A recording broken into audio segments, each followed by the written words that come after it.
Video देख रहे सभी साथियों को मेरी तरफ से एक बार फिर से नमस्कार। तो साथियों, आपके अपने चैनल पर एक और नए वीडियो में फिर से स्वागत है।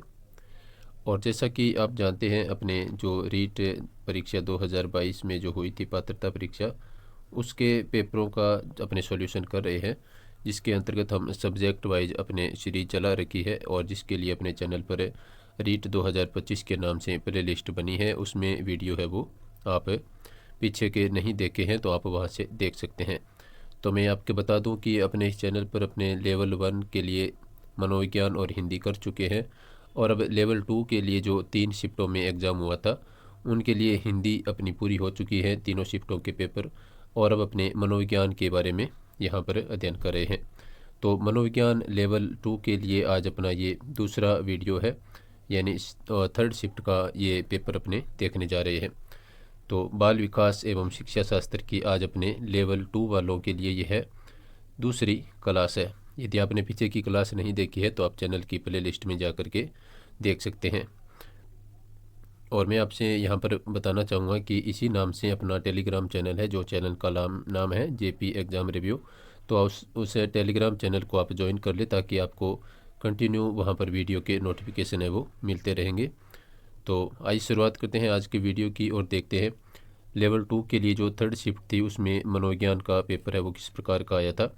इसके बाद में अपने लेवल 4 के लिए मनोविज्ञान का पेपर होगा, और उसके बाद में आपको संस्कृत विषय के जितने भी पेपर थे वो भी यहाँ पर हल करवाए जाएंगे। तो देखते हैं आज का अपना पहला क्वेश्चन। तो शिफ्ट थर्ड के लिए जो पहला क्वेश्चन था साथियों, विकास के नियम के रूप में कौन सा कथन है वो सत्य नहीं है, वो आपको बताना है। तो विकास के लिए प्रत्येक अवस्था समान रूप से महत्वपूर्ण है।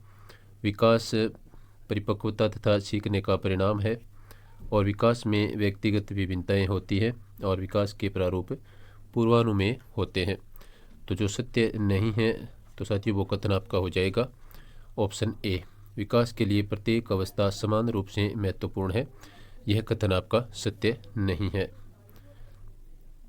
चलते हैं अपने नेक्स्ट क्वेश्चन पर। दूसरा नंबर जो क्वेश्चन है वो आपके सामने है। नैतिक विकास का सिद्धांत किसके द्वारा प्रतिपादित किया गया था। तो साथियों, नैतिक विकास का सिद्धांत है वो किसके द्वारा प्रतिपादित किया गया था, तो ये किया गया था लॉरेंस कोहेलबर्ग के द्वारा। ऑप्शन बी आपका राइट आंसर होगा। 3 नंबर क्वेश्चन देखिए साथियों, व्यवसाय चयन में व्यक्तिगत विभिन्नताओं को निम्न द्वारा समझाया जाता है। तो व्यवसाय चयन में जो व्यक्तिगत विभिन्नताएं हैं उनको किसके द्वारा समझाया जाता है।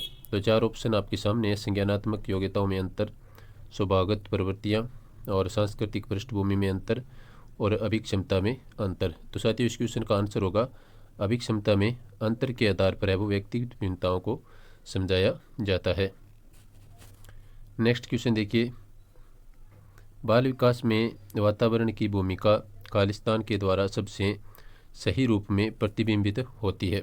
तो इसमें स्वभावगत प्रवृत्तियाँ, व्यक्तित्व की प्रकृति, प्राथमिक प्रतिक्रिया के तरीके, और आदत निर्माण। तो बाल विकास में जो वातावरण की भूमिका होती है साथियों, उसमें क्या होता है, आदत निर्माण के द्वारा सबसे सही रूप में प्रतिबिंबित होती है। यानी आदतों के द्वारा ही व्यक्तित्व के जो सही उसका जो बाल विकास है उसकी भूमिका में उसकी जो आदतें हैं उनसे ही उसका सही अपने व्यक्तित्व है वो प्रतिबिंबित होते हुए देखते हैं। चलते हैं नेक्स्ट क्वेश्चन पर। 5 नंबर क्वेश्चन आपके सामने है। व्यक्तित्व का शील गुण सिद्धांत किसने प्रतिपादित है वो नहीं किया है, वो आपको बताना है। यानी यहाँ पर 3 व्यक्तित्व ऐसे हैं जिन्होंने शील गुण के सिद्धांत दिए हैं, और एक ऐसे हैं जिन्होंने नहीं दिया है। तो वो कौन से हैं। तो इस क्वेश्चन का मैं आपके बता दूं साथियों कि इस क्वेश्चन को बोनस के रूप में सभी को इसमें नंबर दिए गए थे। इसमें कोई प्रॉपर आंसर है वो नहीं था, तो इस क्वेश्चन में सभी को बोनस मिला था। चलते हैं नेक्स्ट छठे क्वेश्चन पर। कौन सा व्यक्तित्व परीक्षण निदानिक निदान के लिए वैध है, वो आपको बताना है। तो MMPI और 16PF, EPPS और TAT। तो व्यक्तित्व परीक्षण निदानिक निदान के लिए जो वैध है साथियों, तो वो हो जाएगा MMPI। ऑप्शन ए आपका यहाँ पर राइट आंसर होगा। नेक्स्ट क्वेश्चन देखिए साथियों,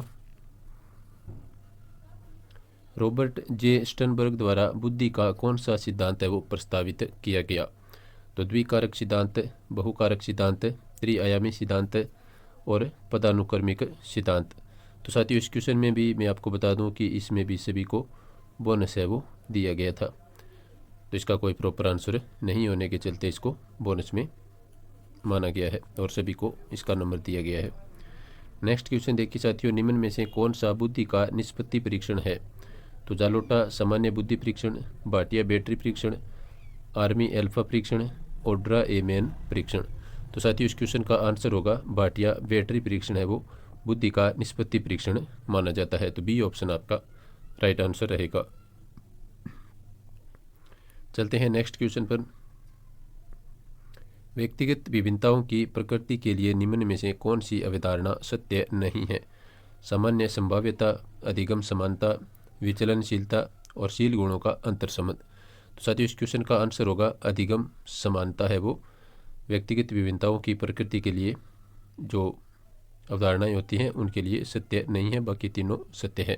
तो बी ऑप्शन यहाँ पर आपका आंसर होगा। नेक्स्ट क्वेश्चन देखिए साथियों, 10 नंबर क्वेश्चन। प्रतिभाशाली बालकों की शिक्षा के लिए कौन सा उपाय है वो प्रासंगिक नहीं है? वो आपको बताना है। 3 प्रासंगिक है और 1 नहीं है। तो पाठ्यक्रम की समृद्धि, उपचारात्मक अध्यापन, श्रेणी उन्नति और विशेष कक्षाएं। तो साथियों इस क्वेश्चन का आंसर होगा उपचारात्मक अध्यापन है वो क्या है कि प्रतिभाशाली बालकों की शिक्षा के लिए एक प्रासंगिक उपाय नहीं माना जाता उपचारात्मक अध्यापन। चलते हैं नेक्स्ट क्वेश्चन में। कौन सी विकृति अधिगम अक्षमता का एक प्रकार है? क्रेटिनिज्म, ADHD और डिसलेक्सिया और ऑटिज्म। तो साथियों इस क्वेश्चन का आंसर होगा डिसलेक्सिया है वो एक अधिगम अक्षमता का एक प्रकार है जिसके अंतर्गत है वो बच्चा पढ़ने में कठिनाई महसूस करता है। तो यहाँ पर डिसलेक्सिया हो जाएगा। चलते हैं अपने नेक्स्ट क्वेश्चन पर। कुसमायोजन का कौन सा तत्व विशेष रूप से निर्णय लेने से संबंधित है? तो तनाव, कुंठा, चिंता और द्वंद्व। तो कुसमायोजन का एक ऐसा प्रकार जो विशेष रूप से निर्णय लेने से संबंधित है। तो साथियों इस क्वेश्चन का आंसर होगा द्वंद्व, यानी व्यक्ति है वो द्वंद्व में रहता है कि वो क्या करे क्या नहीं करे। तो वहाँ पर वो द्वंद्व से निकलने के लिए क्या करता है, विशेष रूप से निर्णय लेता है, तभी वो द्वंद्व से निकल सकता है। तो विशेष रूप से निर्णय लेने की जहाँ पर ज़रूरत पड़ती है तो उससे पहले व्यक्ति क्या होता है, द्वंद्व में रहता है। चलते हैं नेक्स्ट क्वेश्चन पर। JP गिलफर्ड के अनुसार सृजनात्मक बालकों की विशेषता कौन सी नहीं है? वो आपको बताना है। चिंतन में समानुभूति, समस्या के बहुविध उत्तर, चिंतन में लचीलापन और चिंतन में मौलिकता। तो साथियों इस क्वेश्चन का आंसर होगा चिंतन में समानुभूति। ऑप्शन ए आपका राइट आंसर रहेगा। नेक्स्ट क्वेश्चन देखिए साथियों, ट्राइसोमी 21 को कहा जाता है? क्लाइनफेल्टर संलक्षण, सिकल सेल रोग, टर्नर संलक्षण और डाउन संलक्षण। तो साथियों ट्राइसोमी 21 को है वो कहा जाता है आपका डाउन संलक्षण, यानी डाउन सिंड्रोम इसको कहा जाता है। तो डी ऑप्शन आपका राइट आंसर रहेगा। नेक्स्ट क्वेश्चन देखिए साथियों, 15 नंबर क्वेश्चन।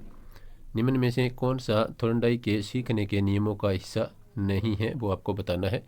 तो थॉर्नडाइक ने 3 नियम दिए थे सीखने के, तो उनमें से कौन सा नियम यहाँ पर नहीं है वो आपको बताना है। तत्परता का नियम शामिल है इसमें, अभ्यास का नियम है इसमें और प्रभाव का नियम है। तो इसमें जो साहचर्य का नियम है वो इसमें शामिल नहीं है। तो बी ऑप्शन यहाँ पर आपका राइट आंसर होगा। नेक्स्ट देखिए साथियों, 16 नंबर क्वेश्चन। निम्न में से कौन सा कक्षा में सीखने को प्रभावित करने वाला मनोवैज्ञानिक कारक है? स्वास्थ्य, उम्र एवं जेंडर, परिपक्वता का स्तर, अभिप्रेरणात्मक एवं संवेगात्मक अवस्था और विषय वस्तु की अर्थपूर्णता। तो साथियों इस क्वेश्चन का आंसर होगा अभिप्रेरणात्मक एवं संवेगात्मक अवस्था। ऑप्शन सी आपका राइट आंसर रहेगा। ये एक मनोवैज्ञानिक कारक है जो कक्षा में सीखने को प्रभावित करता है। नेक्स्ट क्वेश्चन देखिए साथियों, अधिगम का अंतर्दृष्टि सिद्धांत किसके द्वारा प्रतिपादित किया गया था? वोल्फगैंग कोहलर के द्वारा, जेरोम ब्रूनर के द्वारा, मार्टिन सेलिंगमैन के द्वारा और एरिक एरिसन के द्वारा। तो साथियों इस क्वेश्चन का आंसर होगा अंतर्दृष्टि जो सिद्धांत है अधिगम का वो आपका दिया था वोल्फगैंग गेग कोहलर ने। ए ऑप्शन यहाँ पर आपका राइट आंसर रहेगा। ये काफ़ी महत्वपूर्ण क्वेश्चन है और बहुत बार पूछा जा चुका है। नेक्स्ट क्वेश्चन देखिए, अधिगम के समस्या समाधान उपागम का अंतिम चरण है वो कौन सा होता है? तार्किक क्रम का अनुसरण, संप्रत्य तथा नियमों का ज्ञान, निष्पादन का सत्यापन और क्रियाविधि का प्रदर्शन। तो साथियों, इस क्वेश्चन का जो आपका आंसर रहेगा, अधिगम समस्या के जो समाधान उपागम है उनका अंतिम चरण होता है निष्पादन का सत्यापन, यानी उसका जो परिणाम निकलने के बाद में उसकी सत्यापन अपने जो करते हैं वो रहता है। अधिगम समस्या समाधान के उपागम का अंतिम चरण होता है। नेक्स्ट क्वेश्चन देखिए साथियों, समायोजन के लिए एक युक्ति के रूप में रक्षात्मक युक्तियों के प्रयोग को मौलिक रूप से किसके द्वारा प्रस्तुत किया गया था? Abraham Maslow, Sigmund Freud, Carl Rogers और जीन पियाजे। तो साथियों, इस क्वेश्चन का आंसर होगा सिगमंड फ्रायड के द्वारा है वो। इनको जो समायोजन के लिए युक्ति के रूप में जो रक्षात्मक युक्तियाँ हैं उनको मौलिक रूप से इन्होंने प्रस्तुत किया था। तो ऑप्शन बी आपका आंसर रहेगा। नेक्स्ट क्वेश्चन देखिए, निम्न में से कौन सा बाह्य अभिप्रेरण का उदाहरण है? तो उपलब्धि की आवश्यकता है, चिंता है, आकांक्षा स्तर है और पुरस्कार है। तो बाह्य अभिप्रेरण का जो उदाहरण है साथियों वो आपका हो जाएगा पुरस्कार। ऑप्शन डी यहाँ पर आपका आंसर रहेगा। बाकी तीनों क्या है, जो आंतरिक अभिप्रेरणा के उदाहरण है। नेक्स्ट क्वेश्चन देखिए, निम्न में से कौन सा शिक्षण के स्तरों के आधार पर शिक्षण का प्रकार है वो नहीं है, वो आपको बताना है। तो बोध स्तर, प्रदर्शन स्तर, स्मृति स्तर और चिंतन स्तर। तो साथियों, इस क्वेश्चन का आंसर होगा प्रदर्शन स्तर है वो क्या है? शिक्षण के जो स्तर है उनके आधार पर शिक्षण का एक प्रकार नहीं है, तो वो है बी ऑप्शन प्रदर्शन स्तर। बाकी तीनों है वो शिक्षण के प्रकार माने जाते हैं। नेक्स्ट क्वेश्चन देखिए साथियों, ड्वाइट डब्ल्यू एलन के द्वारा कौन सी शिक्षण अधिगम विधि प्रस्तुत की गई है? सूक्ष्म शिक्षण, दल शिक्षण, मस्तिष्क विपल और अंतःक्रिया शिक्षण। तो साथियों, इस क्वेश्चन में जो आपका आंसर होगा वो होगा सूक्ष्म शिक्षण, यानी माइक्रो टीचिंग है वो ड्वाइट डब्ल्यू एलन के द्वारा प्रस्तुत की गई है। नेक्स्ट क्वेश्चन देखिए साथियों, 23 नंबर क्वेश्चन पर अपने पहुंच चुके हैं। अभिप्रेरणात्मक चक्र के 3 महत्वपूर्ण घटक कौन से होते हैं? तो अधिगम, पुरस्कार एवं संतुष्टि, आवश्यकता, अंतर्नोद तथा प्रोत्साहन, अभिप्रेरण, लक्ष्य तथा प्रतिपुष्टि और उपलब्धि, अनुमोदन तथा समंदन। तो साथियों, इस क्वेश्चन का आंसर होगा आवश्यकता, अंतर्नोद तथा प्रोत्साहन। आपसे एक बार फिर से मेरा छोटा सा निवेदन कि आप क्लास को लाइक और शेयर अवश्य करें और रीट पात्रता परीक्षा के जो पुराने पेपर हैं उन सभी का वीडियो प्राप्त करने के लिए आप चैनल को सब्सक्राइब कर लें। और इसी नाम से अपना टेलीग्राम चैनल भी है, उसको भी आप सर्च करके ज्वाइन कर लें ताकि आपको कंटिन्यू वहाँ पर वीडियो मिलते रहेंगे। नेक्स्ट क्वेश्चन देखिए साथियों, क्रियात्मक अनुसंधान का प्रमुख उद्देश्य है क्रियाविधि, नैदानिक, विवरणात्मक और रूपांतरकारी। तो साथियों, इस क्वेश्चन का आंसर होगा ऑप्शन डी रूपांतरकारी। क्रियात्मक अनुसंधान का प्रमुख उद्देश्य होता है रूपांतरकारी। चलते हैं नेक्स्ट क्वेश्चन पर। उपलब्धि परीक्षण के निर्माण के लिए निम्न में से कौन सा सत्य नहीं है वो आपको बताना है? तो विश्वसनीयता, मूल्यांकन, वैधता, वस्तुनिष्ठता। तो साथियों, इस क्वेश्चन का आंसर होगा उपलब्धि परीक्षण निर्माण के लिए जो सत्य नहीं है वो है मूल्यांकन। बाकी तीनों इसमें आवश्यक रूप से होते हैं। विश्वसनीयता होनी चाहिए, वैधता होनी चाहिए और वस्तुनिष्ठता होनी चाहिए। चलते हैं नेक्स्ट क्वेश्चन पर। राष्ट्रीय पाठ्यचर्या रूपरेखा को किस वर्ष में प्रस्तावित किया गया? तो साथियों, इसको प्रस्तावित किया गया था 2005 में, तो बी ऑप्शन आपका राइट आंसर होगा। नेक्स्ट क्वेश्चन देखिए, आकलन का कौन सा प्रकार शिक्षण अधिगम प्रक्रिया से संबंधित नहीं है वो आपको बताना है?